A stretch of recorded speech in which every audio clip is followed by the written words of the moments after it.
Lamang po ang Solar Learning sa mobile number na 0998-858-2025. Kung meron ding kakilala ang mga nanonood natin na sa tingin nila ay pwedeng makinabang sa pag-aaral ng high school kahit may edad na o hirap na pumunta sa mga eskwelahan, ito na rin ang pagkakataong mag-sponsor ng mga mag-aaral ng ALS. Pwede pa rin tawagan ng Solar Learning sa mobile number na 0998-858-2025. Maaari ring bisitahin ang Solar Learning website sa solarlearning.ph. Gusto ko lang i-emphasize na ang pagkakaroon ng high school diploma ay isa sa mga requirements para maka-enroll sa TESDA. Ang mga kababayan din natin, bagamat may mga nasimulan ng mga hanap buhay, ay magiging mas confident sa kanilang pagninegosyo kung sila ay nakatapos ng high school. Lalong nagiging importante ito sa panahon ng pandemya. Ang pagbebenta ay hindi na lang pwedeng gawing face-to-face. Alam natin na malaking bagay at nakakatulong talaga ang e-commerce sa ating lahat. Sa tingin ko, napakahalaga na ngayon na matutong gumamit ng e-commerce. Lalo pa at anong paraan ay makakuha sila ng mas magandang trabaho. Napakaganda pala nitong programang ito, no, Attorney? Sino po yung mga kababayan natin na pwedeng maging bahagi ng Solar Learning ALS Anytime, Anywhere?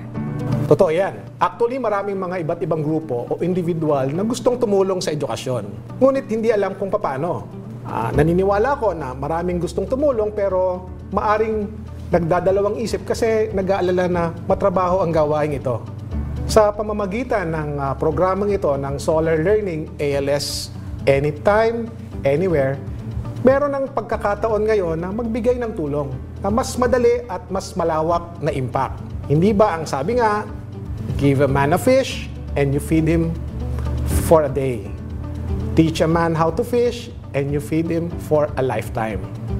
Isipin natin, kung ang mga pribadong kumpanya ay maka-sponsor ng mga mag-aaral sa kanilang mga komunidad, hindi ba't napakagandang regalo nito? Alam nating lahat na pag may nakatapos ng pag-aaral sa isang tahanan, ito ay isang dahilan ng pag-angat ng estado ng isang pamilya.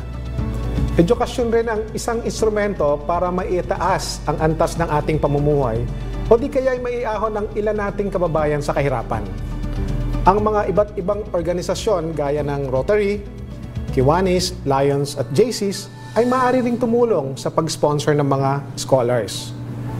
Pwede ring makinabang ang mga kababayan natin sa programang ito habang naghihintay ng manumbalik ang turismo sa ating probinsya. Ang programang ito ay pwedeng makatulong para iangat ang buhay ng humigit kumulang 6.6 milyong Pilipino na nasa edad 16 to 30 years old. Mayroon po bang Facebook account ang Solar Learning na pwede nating banggitin para sa mga manonood? Pwede nilang bisitahin ang Solar Learning Facebook account. Maraming salamat po, Attorney. Baka meron kayong gustong iwanan na mensahe para sa ating mga kababayan? Ang edukasyon ay napakahalaga. I come from a big family. Abogado yung tatay ko, public school teacher ang nanay ko. 7 po kami magkakapatid. Sa awa po ng Diyos, kami pong lahat ay pinilit ng mga magulang namin na makapagtapos sa aming pag-aaral. Nakapagpatapos po ng 3 abogado, isang optometrist, isang medical technologist, isang nurse, isang physical therapist, isang accountant ang aming mga magulang. Ang sabi po kasi ng mga magulang namin, wala silang pwedeng ipamana sa amin kundi edukasyon.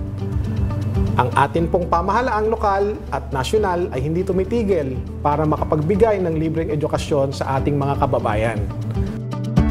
Ngunit maaaring hindi po lahat kayang mapagtapos at makamit ang high school diploma. Maraming salamat at magandang araw po muli. Maraming salamat, Attorney, at maraming salamat sa aking mga kapwa magulang at mga ka-learners. Sa susunod